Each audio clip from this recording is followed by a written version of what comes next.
Welcome back to Forbidden Knowledge News. I'm your host, Chris Matthew. Tonight, my guest is Gloria Canning. Before I bring her on, just a couple of announcements. You can always get new episodes free on Rokfin, Odysee, and all podcast platforms.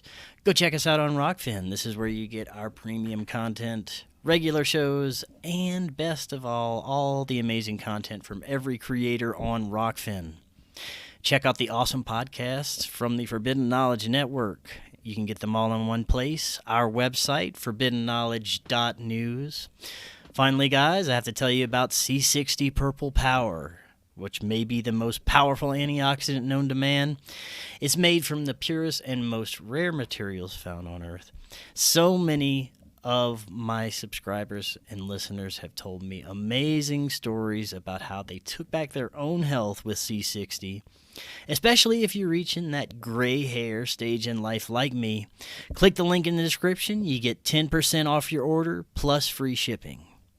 Tonight I want to welcome back to the show Gloria Canning. She is a lifelong experiencer, contactee, artist, and co-host of the live talk show Open Minds and Inception Podcast on the Forbidden Knowledge Network. Gloria, welcome back. How you doing? I'm doing really, really well. Thank you for inviting me back. However, I must say I can feel a sneeze coming on.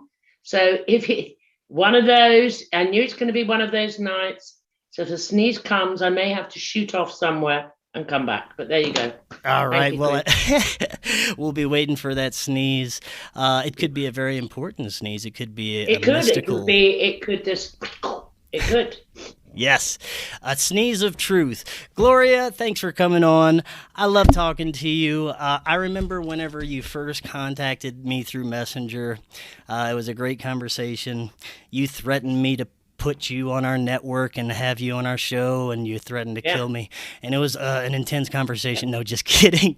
We had a great conversation. Hello? Yeah, go on. No, it was a great conversation. We got along right off the bat. I loved your sassy attitude and your approach to everything. And I listened to your show, and we got along, and all of a sudden, we have Inception Podcast, and you have some amazing guests on there.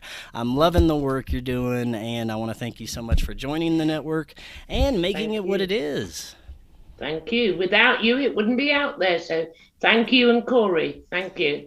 Oh, you're welcome. And we've got a lot of amazing stuff coming up on the network, and I'm glad you're a part of it. So let's get into today. Gloria, last time you were on, we had a great conversation about consciousness and your understanding of the nature of reality. But today I want to get to, how did you get to that point? What's behind Gloria Canning and her mystique? And how did you get to where you are in your current path? And I know you had some amazing experiences during your life, a lot of paranormal, supernatural experiences that most people don't experience. You kind of told us, maybe touched on a little bit about some of the paranormal experiences last time, but didn't get into any details. I'd love to hear about some of the things that happened and, some of your first experiences that started to shape you. Okay, there was about 10 questions in that one question there, Chris, all right? Well, let's start with the first. Let's start with the earliest experiences you can remember that you can't explain, that most people don't experience. I'll bypass talking to the dead, shall I? I think I spoke on the last show, the earliest experience with what we call ET, dimensional beings, was in my mother's front room. I think I've spoke about it on your show. Did I speak about them coming? Well, you did. You gave us some little details about what happened. You spoke briefly about it, but okay. Yeah. Okay. I can go back into that and expand upon that without. Hopefully, I don't want to bore your audience. Oh no, of course not. And what age were you when this happened? Oh, 12, 13. I'm not good with memory now. It's just all in the one experience. I was about 12, 13. I was at secondary school, all girls school. And the experience was I was home alone, which was normal. Mother was at work. And I think I was on, it was a school uniform. And I had the ironing board in front of me. And I was just ironing. I did speak in the last show that all of a sudden I became aware that everything was slowing down. So my emotions were slowing down. And I was just an observer of watching this happen with the physical body. However, I was still contained. And as the iron was going down, everything was slowing down. There was like a sensory thing. I do recall, I don't know if you've ever had gone to the dentist back in the day and you had gas and they put the mask on. Oh, before you're totally knocked unconscious, there's like a zoom, zoom, zoom. So like I can't explain the atmosphere. And it's always been like that, this atmosphere. So I became aware that time had stopped. Everything had stopped, like frozen. However, I was still active. It's the only way I can say it. At the same time, I was looking at the mother's awful wallpaper, which is enough to make anyone go off. And as I looked through the wall, it seemed like it was dematerializing in itself. It was shaking, the vroom, vroom, vroom. So this vroom, vroom, it wasn't a noise, but it was an atmosphere. And at the same time, I could see the wallpaper start to go a bit psychedelic because it was all moving. I saw the first set of black eyes, big eyes, solid, then the second set, then the third set. And coming towards me were three beings with the most humongous black eyes.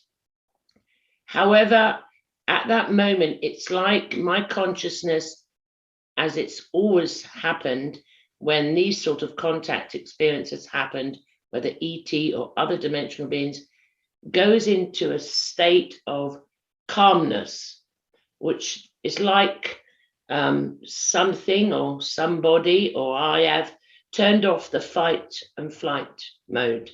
So I just allow it to come forward. The three of them are coming forward, and all I have to do is look into the eyes. Then there's no more until I'm sitting on my mother's red sofa, and up I get and go back to the ironing board. So experiences were like that. I was awake, it was daytime, it was conscious awareness.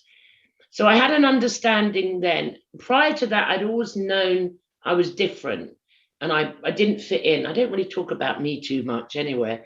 It's hard to, I had an awareness. So I wasn't surprised. I wasn't shocked at this experience. I thought every experience as a child was to do with the dead.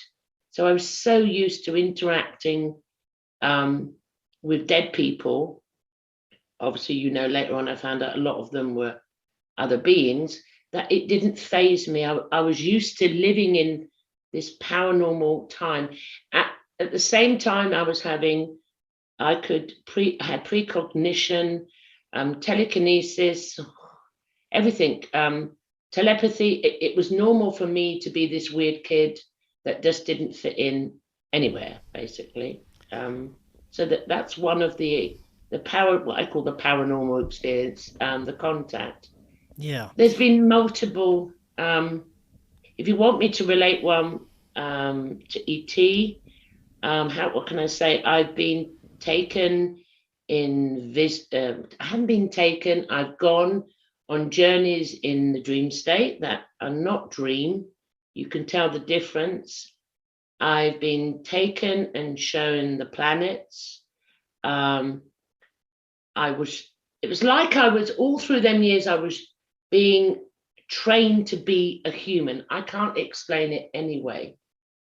I was shown how a murder is committed, a human to human, and I was told to watch, and it was explained to me by these beings that were there, watch what this person does, how that goes. So it was the whole mechanism of a human concept of other, I'm better, ego, and the act of killing. So I was shown the weirdest things that any I've never known anyone else being shown these things, but I was being shown human concepts, human constructs, human rules and regulations, as if now in hindsight that I would have to comply to, if that makes sense. Yes, that is really fascinating. Now, when it comes to these experiences, you said that they're kind of showing you how to be a human. At this point, did you have any other kind of recollection of experiences where you're being taught anything by beings or being brought into some kind of learning environment?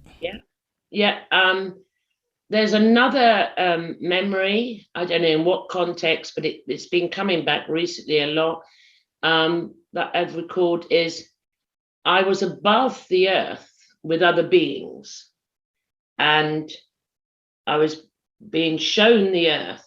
I was in space, so that's one.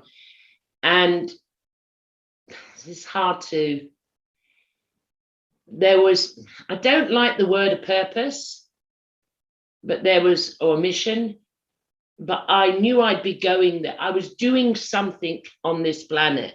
So there's ones like that. There was one where they were with me, and there was always two, one on the right, one on the left.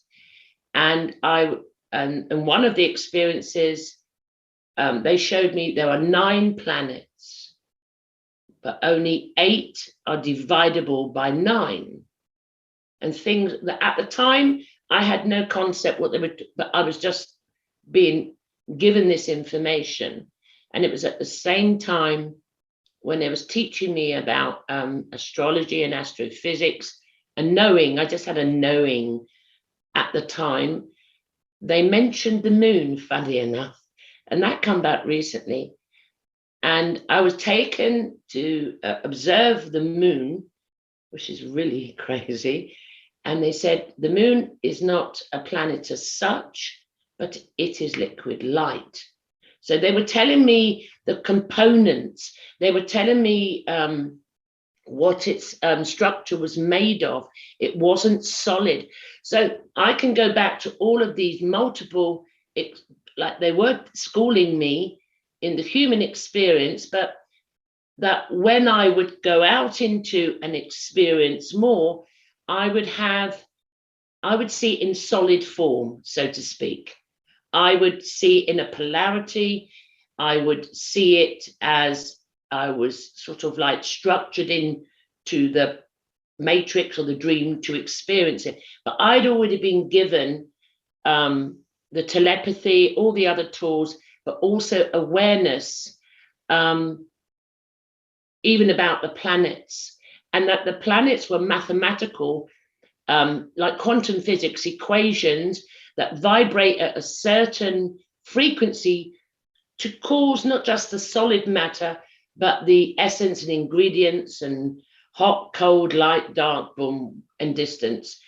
It was an illusion. Now I understand it, but I was even shown that as well as a young person. Yeah. These ET experiences seem to be pretty well pronounced as their own type of thing, aside from your experiences with dead people. Mm-hmm. Were there any negative ET experiences or something different from the norm of being taught or brought somewhere and shown things? Never, ever, ever. And honestly, I can't recall. The only thing that I ever feared in my life, and it was fear, was my family environment, because I lived to survive daily, as I've mentioned before. I had to survive what was going on, and I had to survive. My experience was to survive like an animal. There was no other way. There was no holds bar with the experience.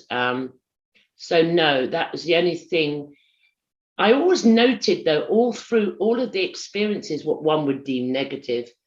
Obviously, I see it differently now. At the time, I was the best actress in the world. I had this love. I came in with this love, And I couldn't understand why even my response to what I was experiencing, there was nothing. It was an allowance. In hindsight, which is a bitch, it's like I'd already known that this was coming. And I think, I don't know, I'm just throwing it out there. I think I was showing all this because it was going to be such what would deem a traumatic experience for nearly 17 years since being birthed, that I had the tools, the coping mechanism. I had what we call the dead, the paranormal, and later on found out the ET. I had that interaction. So as I was birthed in, I was already in two realities. Nothing, I was already there, even though I wasn't aware of ET, but I was already in two different realities. And so I could shift between the two realities, which was my coping mechanism for what I was experiencing in the physical form. The more accounts I hear from contactees and experiencers and people like yourself who've had experiences at a young age, makes me realize that probably a lot of these cases of what is considered mental disorders, schizophrenia, things of this nature that kids are being diagnosed with and being given prescriptions to just basically kill it. Could be a natural phenomenon that they're experiencing the other side. They're perceiving reality how it is. They're perceiving things possibly how we should perceive things. Exactly. I mean, I was you're aware, she got me diagnosed with schizophrenia. I think it was 16. I really can't recall that. I mean, all time is collapsing now into one for me. And the reason was because I was communicating. I thought it was normal to talk to dead people. So they weren't ghosts to me. Sometimes they were energy. I could feel them. But it was normal. And I was paranormal. So I had gifts that I suppose the mother, she couldn't know, scary child. So I was diagnosed with schizophrenia, and I was put on, as a child, a very heavy drug called phenobarbital, I think it was. Big dosage. And they gave me this, and of course, being psychic and being who I was, I went loopy-loo for a while because they were chemically trying to control. But it was my truth, but it wasn't accepted in them days. And I have my own theory, and I don't know if it's true or not. It's just something when I use a bit of discernment. Because my brother had it. I remember my brother telling me about talking to ET, and I was 21, and I said, "You're mad," because it wasn't in my reality. Dead people, yes, but you're mad. I'm not mad. You're mad, yeah. And he was getting information, scientific, everything. And I believe that there are children that are walking in two realities like I did. They've come in for a reason. There's a reason where I'm here. Not that it's always known. And what happens is when society doesn't accept it and they diagnose them and label that identity that is programmed to take on a belief system to have a human experience, then what happens, you have the level of, it's not schizophrenia, it's like a dual reality, experiencing other beings. Once the label goes on and the medication goes in, they're programmed, you are crazy, you have this wrong with you. And then it's like a Stockholm syndrome, of coercion, gaslighting, whatever you want to call it. Then the hallucinations can follow because the frequency is being interfered with chemical drugs. So it does. So that's just I'm not a scientist. It's just my theory, working around people in my career with mental health and those with children that see beings as well. So I think that's possibly what's going on. It's Well, when did you come to an understanding that you shouldn't be on these drugs that they're giving you, and this is not something that's wrong with you, it's a natural phenomenon? because I found that I started to change. Not only did I spend half my time like a zombie, I mean, laying on the sofa, I couldn't function, I couldn't eat, I was like zombie, but I noticed an energy in me that had never been there before, and it was aggression. This aggression was coming up.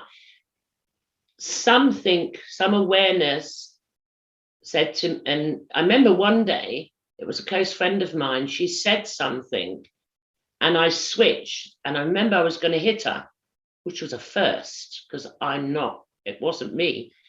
And I stopped, and I just had an awareness. Get off the drugs, don't tell them, don't tell anyone, off the drugs. And it was like this, I knew the psychic, what I called the psychic side of me with the gifts.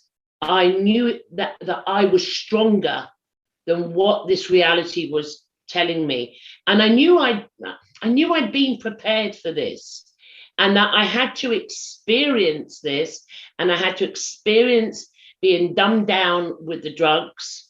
I knew this, and that I was greater than the drugs, so I decided I'm not doing it no more. So I, like a chameleon, I said, yeah, I took my tablets and kept quiet, never mentioned the dead anymore. However, there is another experience of around that time. Back in the day, Chris, they didn't have, apparently, they didn't have computers. And I recall being with other children.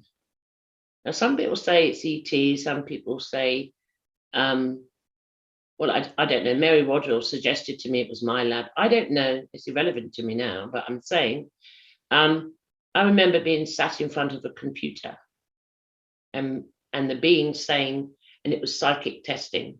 They were testing children for the gifts, what they could and couldn't do. And I'd obviously been on the radar, and the beings had said to me, fail. So I listened, and I didn't pass the test. I pretended I didn't know what was coming. So I had experiences like that at the same time. Don't know where that's from, and it's irrelevant now for where I am now, but I had those experiences at the same time. And I am aware of other people of my age in the same area in London. I was made aware later on in life, others had spoke about the same testing. So who knows? Wow. No big deal. Now, I was talking to Ryder yesterday about how there's so many people who experienced a shift in consciousness around the time of 2012 for some reason. I myself had this shift in consciousness, just something kind of clicked, and I just started, being curious. I started wanting to wake up. I started wanting to better myself, change my life. And this happened to so many people that I know, and I hear accounts all the time of this same time period. I would like to get your take and thoughts on this, and did you have any shifts in awareness or downloads or anything during this time as well? Yeah, I mean, I thought I started painting my sacred geometry at 2012, because I know the massive shift was in 2012 for me. But my art started to change. I think I found my art was around about 2010, where the art changed first.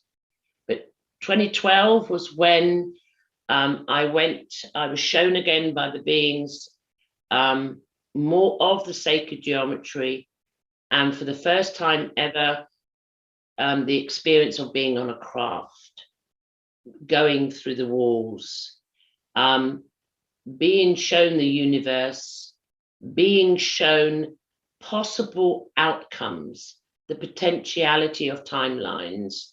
So I had a lot of that. My mediumship heightened extremely for some unknown reason. So at that point, at the same time, the tools that I'd come in with were heightened, really heightened, or tuned in, or being tuned in. But it was for a period of time. So 2012 was a definite for me, absolutely. Definite. I become more mathematical. I had equations, I didn't know what they were, from downloads you can get blackboard roll and stick it on your walls. In my front room, my kids saw it, and I was doing these astrophysics. I had no idea what I was doing, but I thought it was art. I was doing art everywhere. I was into grid lines, into ley lines, I was watching earthquakes, I was doing solar flares. I went through this crazy, everyone thought I was more than insane. So yes, I had masses of information come in on that 2012 period. Yes, definitely. Yeah. I want to go back to for a second to what you were saying about the possibility of being taken by maybe some human faction to do psychic testing or some other type of maybe experiments. Now, I've heard many times people's experiences with, you call them my lab abductions, are often negative experiences. And you said all the experiences that you know for sure were with what we'll call ET for now, were positive experiences. And this is also common. So I'm wondering if the experiences that people are having where they're horrifying, negative, being experimented on, all these negative occurrences are just primarily us doing this to each other under the guise of extraterrestrials, which I think is the case for a lot of what we're seeing today, especially with craft, anything physical with the phenomenon, any kind of evidence. And that's what's being pushed into the consciousness of people is, this is more of a physical and material type of phenomenon. What do you think about that? Well, that's a multifaceted question, so that's not an easy one, is it, Chris? All right. Well, so I will have to pay you back, you bastard. Have you heard of Project Looking Glass? Yes. Okay. Now, the reason I bring that up is I don't go researching this stuff, but it's an analogy. I very rarely talk about this stuff, Chris. I don't know why you're getting out of me, all right? You naughty, naughty, Chris. I know. I want to take that to a new level, okay? Now, I deal with the first part of the question, those that have ET experience that they perceive to be negative. Well, that's their individual experience. That's none of my business, and I can't judge them or say it's wrong or right, okay? I can say if you can reference it to, I was given the skills to come in to deal with the horrors of humanity. And when I mean horrors to a child, it's horrors. So I'd come in and experience the polarity through that experience. Maybe that's why when I had the dimensional beings, the higher frequency beings, or the ET gray beings or blue beings, maybe I didn't need to experience any more of that. Going back to those that have, and if I get lost, remind me of the question if you can remember it, because there were so many questions again in one. When I go back to the others that have the negative, what they perceive to be negative, I understand that, how can I put this with being sensitive? I spoke to someone the other day that has had an ET experience, and it could have been perceived as a negative. But when I spoke to them, how did it make you feel first? Forget the experience, forget what happened, what rose in you. And they said, I don't like to be controlled. So awareness come, they needed to work on themselves. The experience had come only for them to work on the control. Let go. You can't control. To allow, not surrender, to be submissive or comply, but it was about the control. And when comes control, then come the anger, the rage, the storm. So for other beings that experience trauma, I've experienced what one would deem some of the worst type of experience of trauma. Most will say experiences that have experienced it in hindsight they now see the benefit of it because they've done the work and they've realized. I give you the analogy of giving birth, do I not? Yes. You go and give birth. You're being tortured to death. Any woman that's given birth knows there is no pain like birth. And you go through all of that until you just want to die. And sometimes you do with the physical, the body can't take anymore, and to bring new life. So I can only give analogies. I cannot speak on the behalf of other beings whose experience, only for my personal self. I do think, though, in myself, I was prepared. I was being shown murder. I was being shown killing. I was being shown torture. I was, another one. Oh, gosh. I was shown, I was with these beings, and they weren't ET. They were beings, dimensional higher. And I was shown how the shift will affect the consciousness. And I've already decided, earlier on I said, I must mention this, it's time. And then I forgot, but it's just been put back in my head. And this shift that's happening, I've digressed slightly, but I've got to bring this experience in, and compelled to bring it in. I was shown a male torturer and a female in chains, and she was being tortured. And I was observing this, and then I experienced the shift in the consciousness. The chains dropped. The male torturer, his whole demeanor awoke, and she awoke. And there was I can't explain, articulate, or describe. They both had this awakening. It was a dream. I never understood it at the time, Chris, when I had it. And I was enjoyed that there was no bad, there was no good, and it was the human experience. And I'd had this like training to come in for this time to experience that type of torture. Yeah, myself, I'd already had that sort of type of stuff, but I saw the shift, and it wasn't till later on I realized, what I was being shown was again the role of humanity, the human experience. Does that make sense? Now, I forgot about it, but it's just come in again. So that's the type of experiences I would have. So maybe it wasn't on my soul's journey or my higher self journey or my spirit's journey. It was another part of consciousness to experience that. Yeah, that's a very interesting and unique experience. I've not heard anything quite like that before, but that's what I love about this phenomenon. It's so personal to each person. But I want to go back to a second to the negative aspects of it. And you're right, the more people that kind of do some introspective look at what happened to them, and the more they research their own experiences, yes, a lot of people come to find it's a positive experience.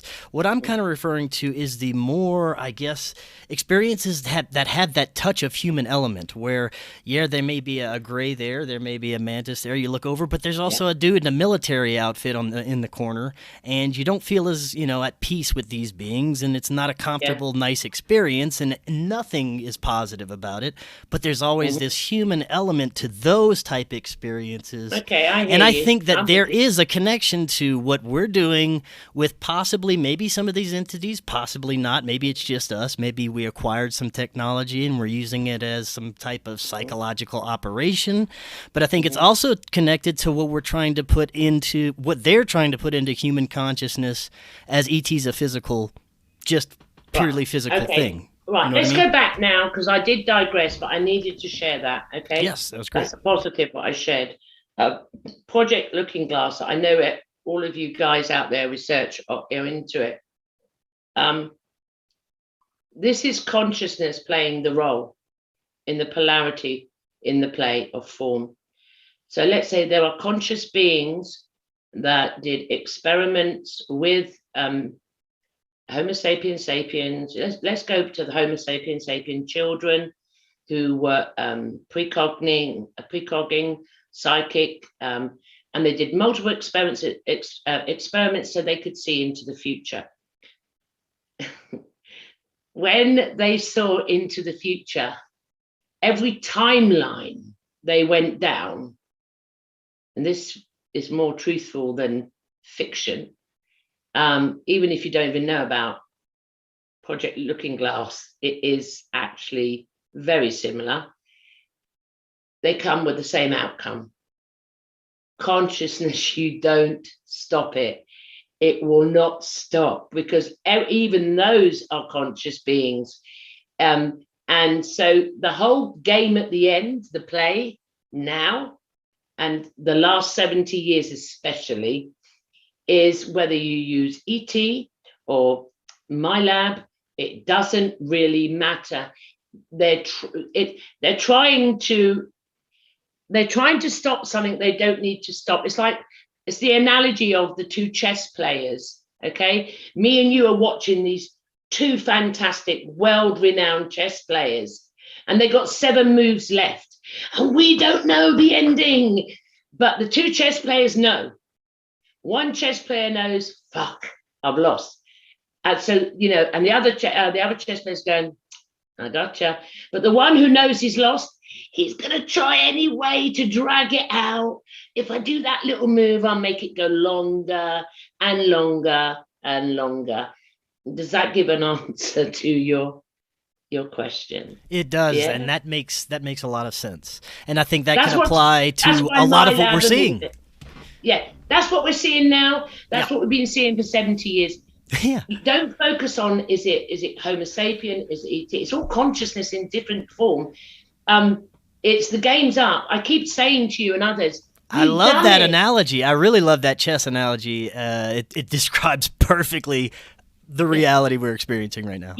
On 7, you've got 7 moves. Yeah. The loser knows, but he's not going to go fuck it and throw the, he's going to, I'm going to get you that way. I wonder if, and so we're just experiencing that. But the audience, which is humanity, is believing, oh my God, it's still on. Oh my God, I picked that side. No, I picked that side. I'm going to go, but it's done. It's over. Yes. It's finished.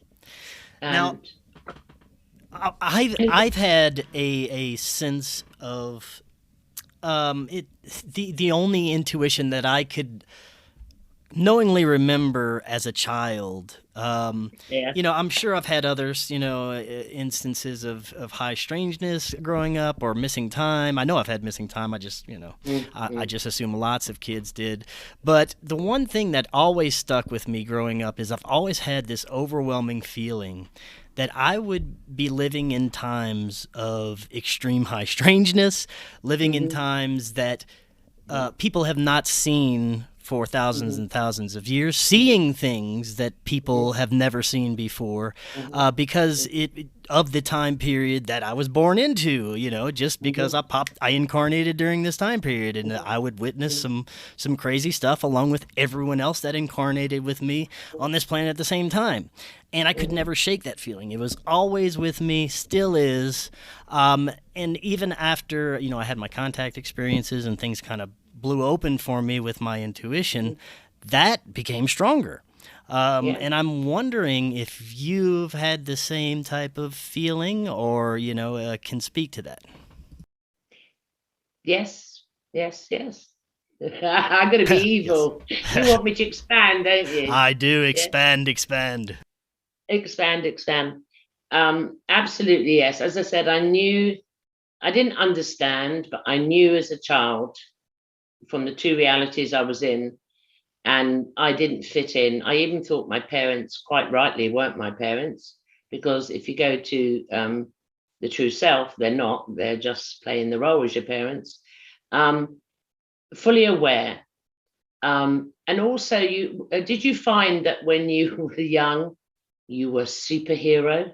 Oh my God, all the time. I had a cape on like 80% of the damn time. I want you to know, this is not a sad story, but I spend most of my existence in a bedroom that I never come out. No carpet, no nothing. But so I used to go off places. I saved the world so many times as a child. Unbelievable. Oh yeah. There's you notice the traits. You're a superhero. You're going to save the world. You don't understand, but you know you're more than what's going on, and you're going to do good. But before you do the good, for some unknown reason, you have to go and experience sex, drugs, rock and roll, and all of them. You have to. Yes. Now, I didn't, because I already came into it. I experienced the alcohol, but the rest, it didn't. And I think because my experience was different. And you've come in, and so you've got the drugs and all the ramifications. You've got the sex and all the ramifications, the STDs or babies or the girlfriend beating you up or stopping you fine. You're going for all these human emotions, all the worst, addictive, and you need to experience that. This is the point of it. But then one day you just, and as if someone's gone, I've had enough, I'm bored of that. Right, come on, let's try something else. But you're not consciously aware that you're on this experiential journey, but you still know, and you're scared to say who you are. You know who you are, Chris.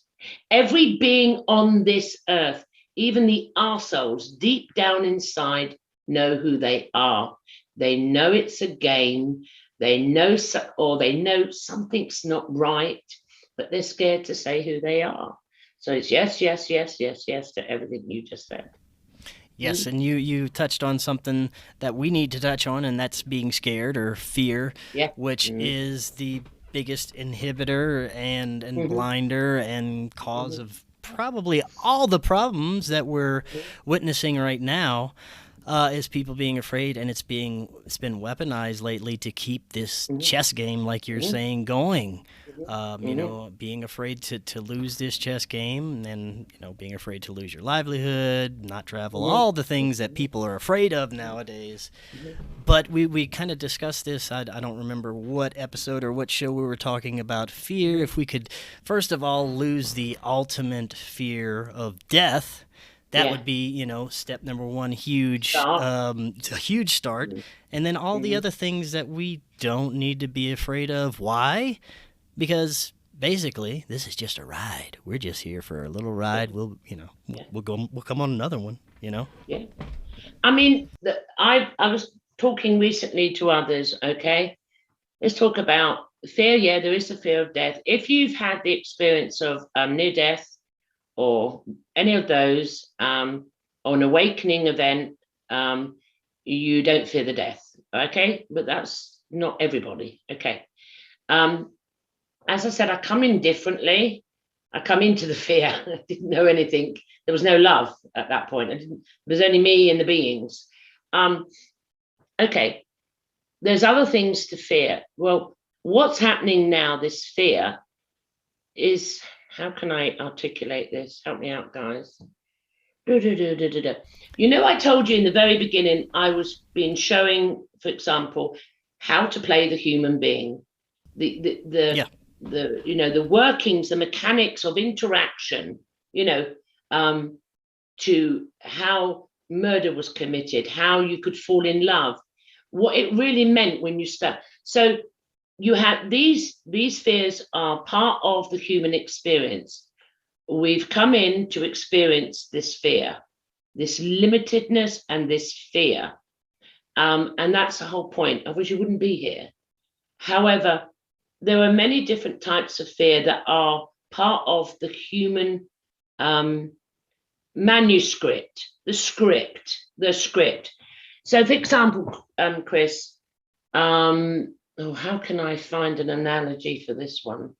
Help me out. Right, a human concept is, okay. No, God, this is... I know it's hard. It's hard to think of a human concept when you're not really... human concept that I can break it down. God, this is because this is you're talking from an intangible expression of itself. It would be, okay, let me go back. I was being shown to be a human being, how anger, someone would offend me, the opposite. This is a human construct. And then I was to retaliate back. It wasn't me, it was the two. I was being shown this. And then what would happen next? Like psychology. What would happen next? What would happen next? Until the ultimate crime. Well, we all still fall in, we're all made up because we're connected to the matrix. This is so hard. And to the simulation to feed the information back of the experience. Okay, if we want to go to the all right, no, hello. If we want to go on Zoom on a live show with Chris Matthew, hey. Part of the human belief system is do not pick your nose. I'm being serious here. I'm trying to find a way. It's not acceptable, human, or don't tell Chris to fuck off, or don't come on drunk or on drugs. You have to open a door for this, or you have to say yes sir for that. You have to obey. You have to listen to your parents. All of this is part of the human script. We have all gone through the human script. I know I've killed it, but I'm trying to explain something that's unexplainable. And we've got the script within us. So what's going to happen now? We're going to experience playing another role, okay? Whatever that is. So we need to ditch the human script. So, we wrote the script, we did it before we come in, this is how we're going to act, go back, turn right, turn left, a bit like any movie you watch, it's scripted. We're now deconstructing that. So here comes one. I must be nice to Chris Matthew, because if I tell him to fuck off, you bastard, then I may not be on his network. There's a fear there, Chris. Do you get the fear? Yeah. I must do a certain thing or I can't go fly in an aeroplane.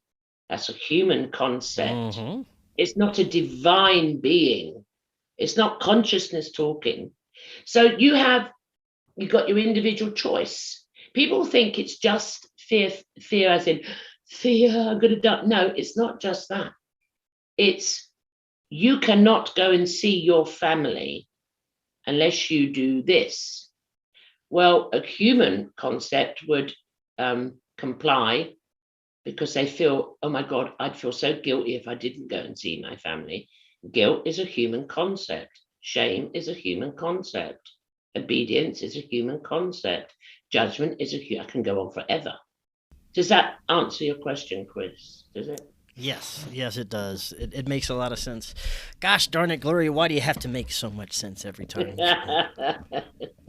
I think that another aspect that is putting people in fear right now is the quickening of everything and the quickening of probably their own self-realization may be scaring them as well, because it's so blatantly obvious. It's so ridiculous, some of the things that are occurring right in front of everyone's eyes that are, it's like you said, it's consciousness popping itself off to get itself to wake up, all these things, these blatant fireworks that are happening in front of people to get them to that spark of consciousness to wake up and them to, follow suit and join the right team or join the left team or whatever you want to do, but make this decision.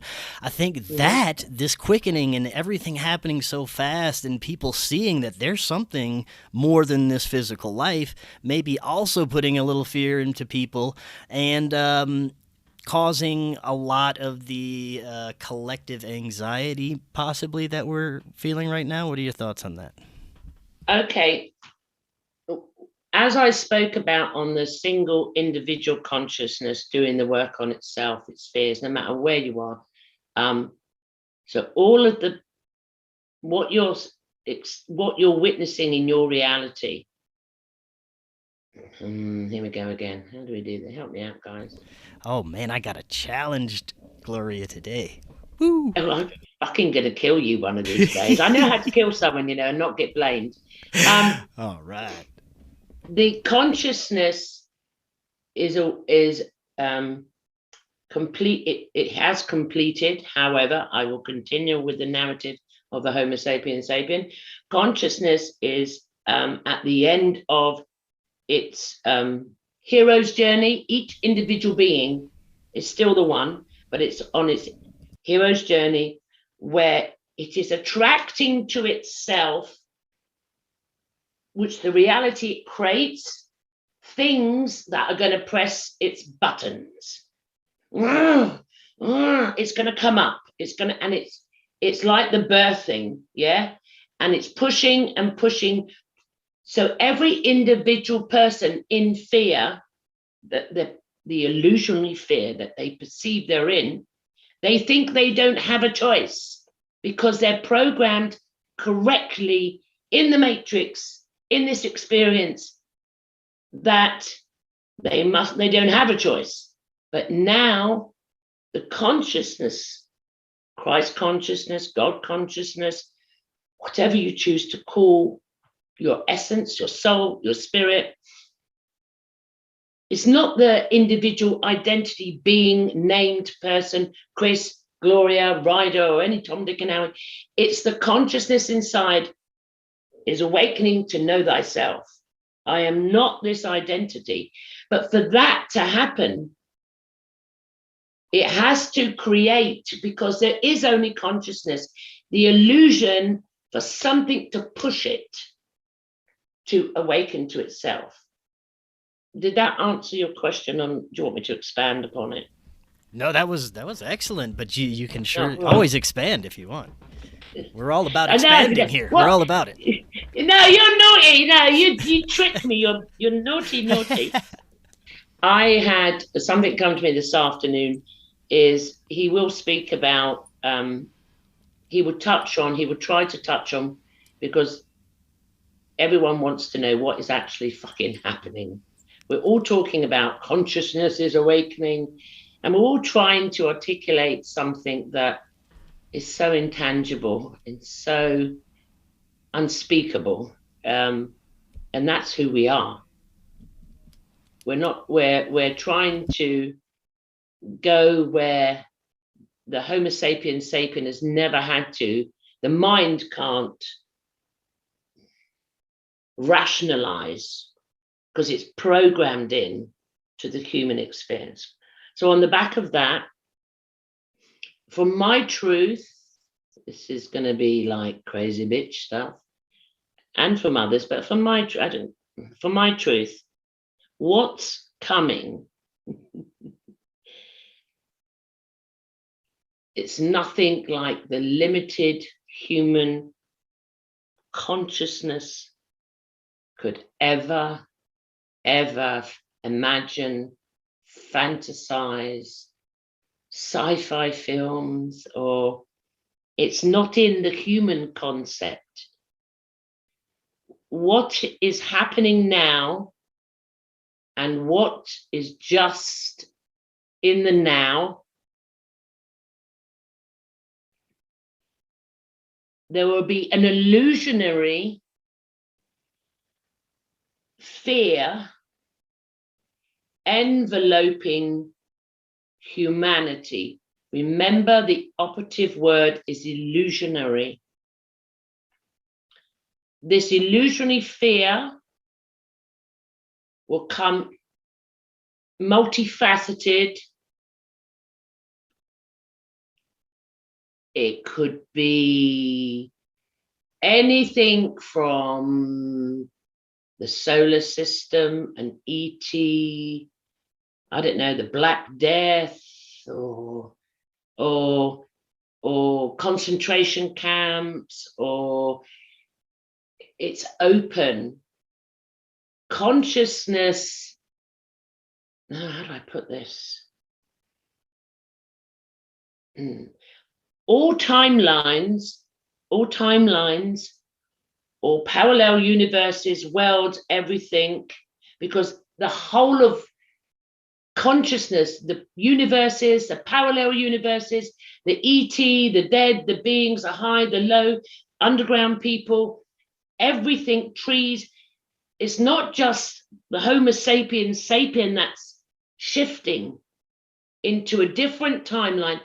Everything it follows in the quantum world shifts with it at the same time.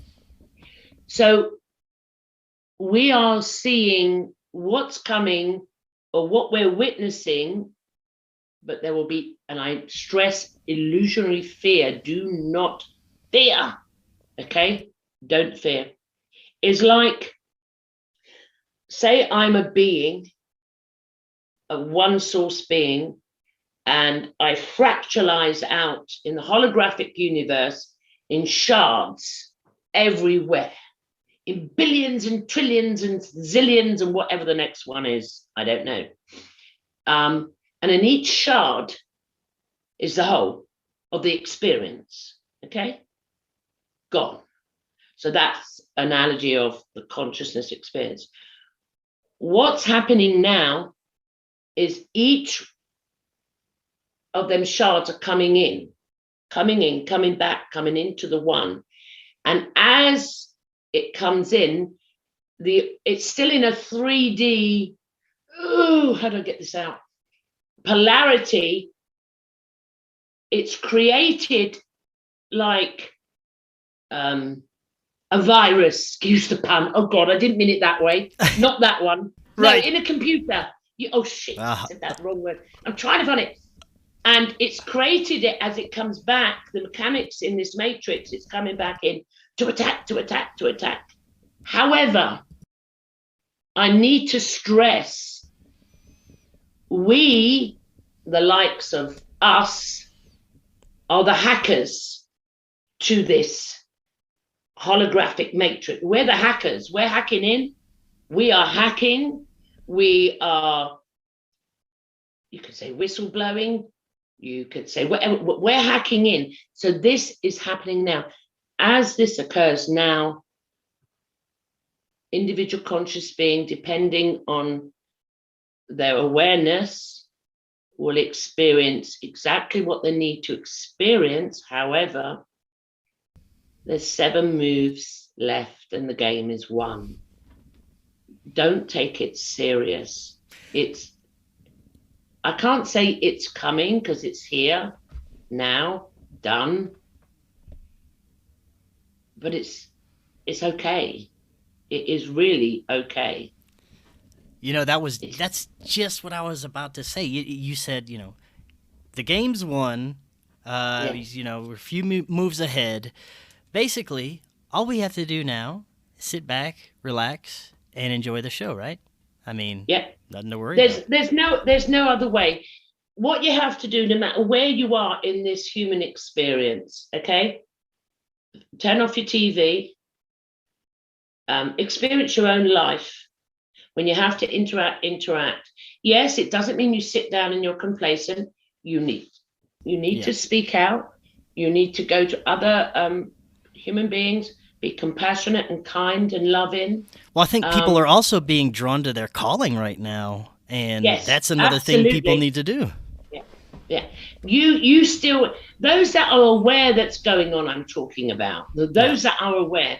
For the past 70 years, there's been beings on this earth and coming in the 50s and in the 60s, I think the 40s, especially coming in to pave the way for now. And this is it. It's a spiritual apocalypse, not human apocalypse. It's a spiritual consciousness to come back in to know thyself. But the only way consciousness can experience the human experience is from the polarity, what the illusion is of evil and good. Does that make sense, or would you like me to expand on that? Oh, you don't have to. I won't make you expand anymore, Gloria. That was really a great example, and I think that we're living in some very extremely important times. And what I do is I just I don't participate in the nonsense. I do what I feel I'm supposed to do in my incarnation here, and whatever else is BS. You have a purpose. You get to the point. You have a purpose. You don't know what it is. I don't want to say the identity has a purpose. Let's call it a soul then. So there's, or consciousness or God, whatever, where unique frequencies of consciousness, okay? Now, if you could, like you can hear the frequency of plants, you can hear the frequency of the planets, they all ring at different hertz. Well, each one of us, if we heard our own frequency, is the most beautiful, angelic, divine frequency. So we're all at a hertz frequency, part of the mathematical construct. We're all unique, and we have, you can call it a purpose, you can call it a mission, but we've come in to experience the human experience. That's it. Don't get attached to it.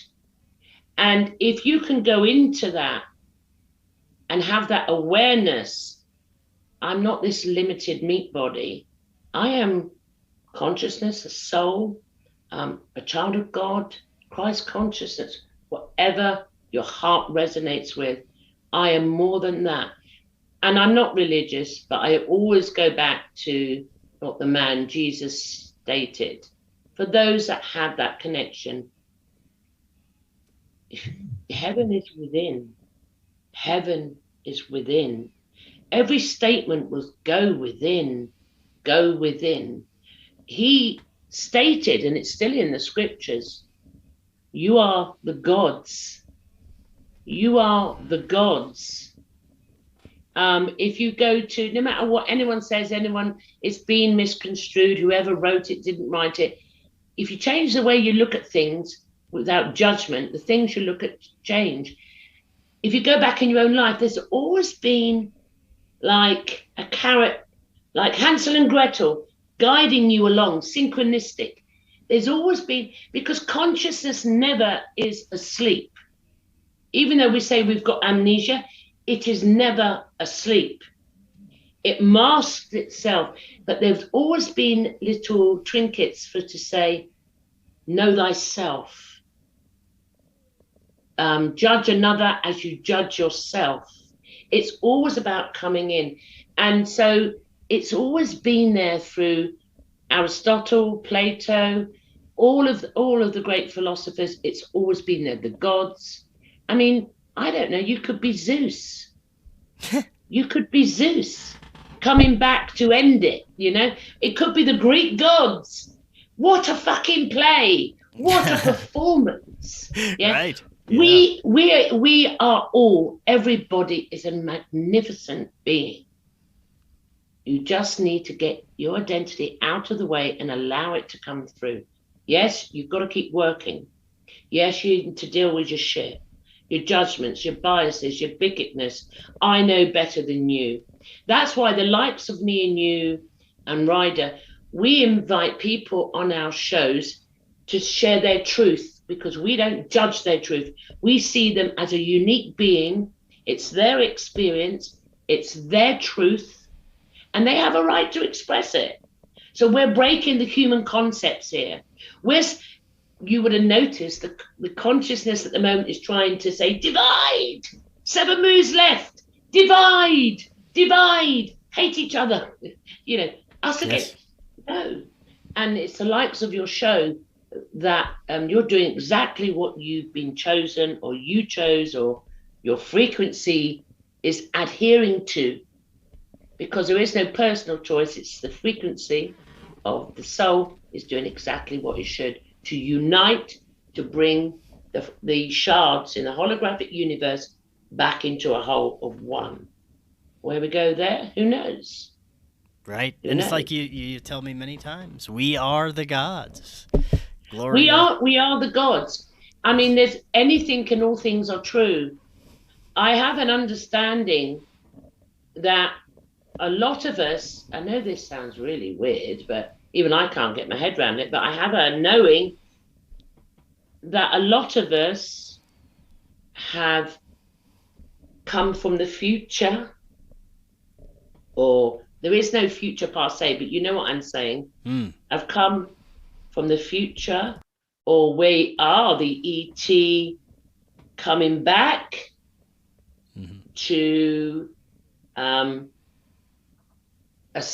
in human form to assist, because the beings have not realized the 7 moves left.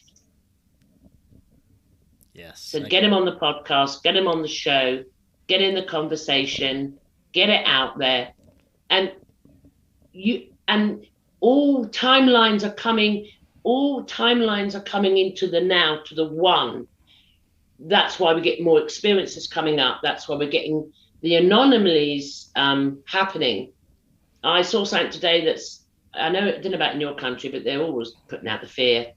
We had a thing come on when I went on my phone. This thing flashed up, warning, with a big triangle in UK. The solar flare is the closest, and I just saw it and ignored it. Yeah, it's coming, and it's going to come in a way that we would not perceive. Watch the ego. What the ego in the beings that are not aware, this is not judgment, but recognize it in yourself. I told you, didn't I? I've been researching this shit for 30 years. I told you it's going to happen. Fuck off. Instead of saying how right you were, what you're going to do about it, wake up. Yeah. That I told you is an ego construct. Yes. It's a case of you're going to see that. They're going, and what it is, they are becoming, their individual frequency is becoming aware that they're not what they thought they were. This reality is not what I think it is. Look what we've got. The education system is crumbling. The political system is crumbling. Many countries now are pulling out of the mandatory bits. It's just stopping. Airline pilots. Airline pilots are not flying planes because I've had enough. Yeah. Every individual frequency that's connected in this super duper computer matrix has been hacked by the hackers, like us and a load of other. Okay, sharing, researching, bringing it out. Hacked. We don't need to know about our history no more, because it was a load of BS anyway. Okay, it was constructed, and we were told it was this way, and it was nothing like it. Okay, so we just let that go. We're in the now, and now we're seeing that. I've always spoken about the deconstruction of the human experience, because we've all been doing that. Because if consciousness wants to wake up, it will awaken. Nothing or no one can stop it. And we're seeing like the pilots going, no, I'm not doing that. I'm bored with this reality. They don't know why they're not doing it, because it's not the identity, it's the consciousness is awakening. Countries are saying, no more, I've had enough. I've had enough. I can't do this no more. And that's the quickening you're experiencing. Yep. And, it's what is hidden will be revealed. Even the channelers have been coming in for 40 years with that. What is hidden will be revealed. Yes. What is hidden is the true construct of who you are, the true essence, the magnificent being. Every individual being is. These beings on the other realms, the illusionary realms, is part of the play. They know who they are. They have no fear. They have no human concepts. We don't have to line them up. They have no human concept. They don't have time. You would have noticed many are talking about time's disappearing or time speeding up, yeah? because the construct of time is breaking down and deconstructing. Time is for the human experience. Gravitational pull is for the human experience. All the Newtonian laws you need to comply for the human experience. However, experiences that astral travel, that go on to other planets, break and fractalize the whole of the hologram. So 7 moves left. That's all. 7. There's no timeline on it. As soon as you do as soon as you realize who you truly are, and the more you do the work on that, you only have to be slightly. Once the venom's in, whoa, you have that awakening, the first, there's no stopping it.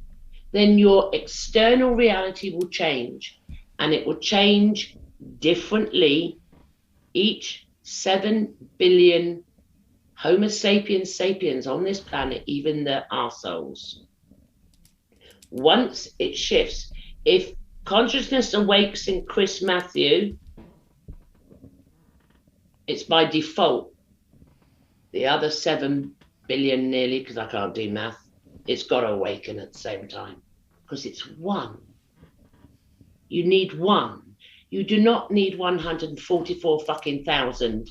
You do not need whatever number people come out with. It's not the beings, it's the consciousness. Should I shut up now? Because you just got me on a roll.